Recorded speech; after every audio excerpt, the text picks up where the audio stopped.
Hello everyone, welcome to our channel Education Hotspot. So अपने 10 days 100 plus topic की series में this is our topic number 2. First video में हम लोगों ने फॉल्सिफिकेशन का कंसेप्ट पढ़ा था. यहाँ पे हम बात कर रहे हैं topic number 2, that is value neutrality की.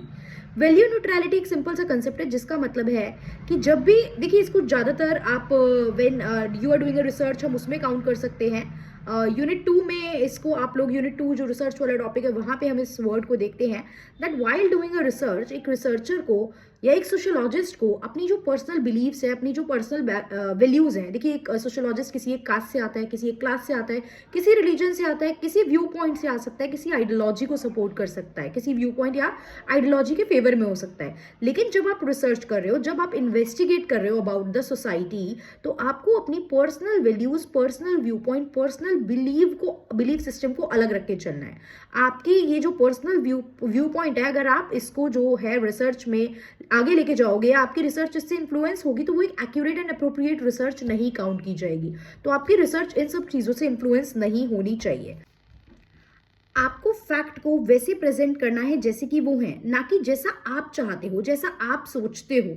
आपकी थिंकिंग, आपकी थॉट प्रोसेस के अकॉर्डिंग आपको नहीं बताना है. लाइक यू वांट कि 2 चाइल्ड पॉलिसी होनी चाहिए, 1 चाइल्ड पॉलिसी होनी चाहिए, या for example no child policy होनी चाहिए कि चिल्ड्रन करने ही नहीं चाहिए. ये आपकी थॉट प्रोसेस है. लेकिन आप इसको रिसर्च करते वक्त आप अपने व्यू पॉइंट के फेवर में चीजें कन्वर्ट नहीं कर सकते. आपको वो बताना है जो डेटा आप कलेक्ट कर रहे हो ड्यूरिंग योर रिसर्च प्रोसेस. मतलब जैसे फैक्ट है वैसे आपको उन्हें रिप्रेजेंट करना है. सोशोलॉजिस्ट, देखिए ऐसा है कि सोशोलॉजिस्ट का अपना वैल्यू सिस्टम तो हो सकता है. हम ये नहीं कहेंगे कि सोशोलॉजिस्ट का वैल्यू सिस्टम ही ना हो, बिकॉज एक ह्यूमन बीइंग है तो ह्यूमन बीइंग की अपनी सर्टेन वैल्यू तो जरूर होंगी.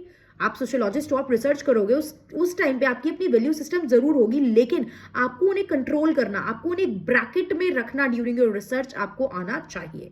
अब मैक्स वेबर इस पे इंपॉर्टेंट बात कहते हैं वैल्यू न्यूट्रलिटी के कंसेप्ट पे. मैक्स वेबर जो है वो कंसेप्ट देते हैं वर्ड फ्रीड का, जिसका मतलब है वैल्यू फ्रीडम. राइट, स्पेलिंग आप लिख सकते हो, डब्ल्यू हो सकता है मैं गलत प्रोनाउंस कर रही हूँ, so I am sorry for that. The spelling is WERTFREIHEIT. इसका मतलब होता है वैल्यू फ्रीडम. वो क्या कहते हैं कि वैल्यू, जब जो आपकी वैल्यू सिस्टम है वो आपके रिसर्च के टॉपिक की चॉइस को इन्फ्लुएंस कर सकती है. आपका एक वैल्यू सिस्टम है, आप कुछ चीज मानते हो, तो उससे आप ये डिसाइड कर सकते हो कि मुझे in out of all these topic मुझे ये वाला रिसर्च टॉपिक लेना है. सॉरी, ये मेरे इंटरेस्ट का टॉपिक है या मुझे इस टॉपिक पे रिसर्च करनी है, I want to know about this topic. तो वैल्यू ने ये चीज पे तो इंपैक्ट डाला, but how will you conduct your research. आप अपनी रिसर्च को कैसे कंडक्ट करेंगे, क्या रिजल्ट उसका निकलेगा, वो सब चीजें आपकी वैल्यू सिस्टम जो है उस पर जो है इंपैक्ट नहीं पड़ना चाहिए. न्यूट्रल मतलब क्या होता है कि आप न्यूट्रल हो, आप ना लेफ्ट जा रहे हो, आप ना राइट जा रहे हो, ना आप बिल्कुल एक्सट्रीम इधर ना एक्सट्रीम उधर. आप न्यूट्रल हो, आप बायस नहीं हो चीजों को लेके. फिर क्यों इंपॉर्टेंट है? पहली बात, जब वैल्यू न्यूट्रलिटी की बात करोगे तो ऑब्जेक्टिविटी बढ़ेगी और आपकी रिसर्च की क्रेडिबिलिटी बढ़ेगी. आपकी रिसर्च ज्यादा भरोसे के लायक रहेगी. ये नहीं होगा कि रिसर्च में आपने अपने व्यू पॉइंट को दूसरों पे इंपोज करने की कोशिश की है. सॉरी, ये आपने व्यू पॉइंट के बेसिस पे आप कोई थ्योरी सर्कुलेट करना चाहते हो. फिर आपकी जो फाइंडिंग है, अगर आपने प्रॉपर जो ऑब्जर्व करा है वही लिखा है, तो उसको टेस्ट भी किया जा सकता है. राइट, उसको टेस्ट भी हम लोग कर सकते हैं. और यहाँ पे अगर ऐसा रहेगा तो आप सोशोलॉजी को पॉलिटिकल एक्टिविज्म से अलग भी रख पाओगे. अदरवाइज आप फॉर एग्जांपल किसी पॉलिटिकल आइडियोलॉजी से बिलीव रखते हो, फॉर एग्जांपल कोई मार्क्सिस्ट है, कोई लेनिनिस्ट है, कोई गांधी आइडियोलॉजी है, कोई नेहरूवियन आइडियोलॉजी से बिलीव रखता है, कोई रेडिकल आइडियोलॉजी से बिलीव रखता है, तो व्हाट इज दिस कि आप एक पॉलिटिकल एक्टिविज्म की तरफ इंक्लाइंड जो है, आपकी जो रिसर्च है, आपके जो टॉप कंक्लूजन है, आपकी जो थ्योरी है, वो उस तरफ इंक्लाइंड दिखेगी. तो अगर आप वैल्यू न्यूट्रलिटी फॉलो करते हो तो सोशोलॉजी को आप पॉलिटिकल एक्टिविज्म से अलग रख पाओगे. अब इसको बहुत से लोगों ने क्रिटिसाइज किया, जैसे कि मार्क्सिस्ट जो पर्सपेक्टिव है वो भी इसे क्रिटिसाइज करता है. वो कहते हैं सोशोलॉजी कभी वैल्यू फ्री हो ही नहीं सकती, क्योंकि सोशोलॉजी हमेशा क्लास इंटरेस्ट के बेसिस पे चलती है. मतलब जो लोग, कार्ल मार्क्स वही बात करते हैं ना कि जो कैपिटलिस्ट पीपल है, जो सुपीरियर है, जिनके पास पावर है, जो हैव्स हैं, वो लोग एक्सप्लॉइट करते हैं. तो ये यही कहते हैं कि क्लास इंटरेस्ट के हिसाब से जिन लोगों के पास पावर है, जो हैव्स हैं, वो लोग कंट्रोल करते हैं चीजों को, और हमेशा वैल्यूज जो होती है वो उनकी तरफ, उनको फेवर करने वाली होती है आपकी.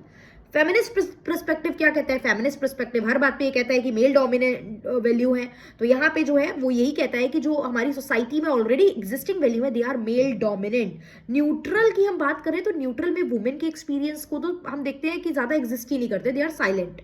वुमेन के एक्सपीरियंस साइलेंट रहते हैं आपकी नॉर्मल सोसाइटी में, तो इसीलिए वैल्यू जो आपके होंगे वो ऑलवेज मेल डोमिनेंट से रिलेटेड होंगे.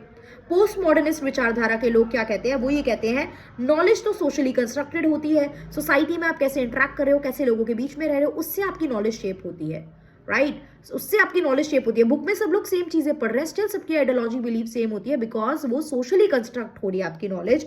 तो वो ये पोस्ट मॉडर्निस्ट लोग कहते हैं कि ऑब्जेक्टिविटी और वैल्यू न्यूट्रलिटी की जो आप बात करो, ये सिर्फ मिथ है जो प्रैक्टिकली अचीव आप नहीं कर सकते हो। और वेबर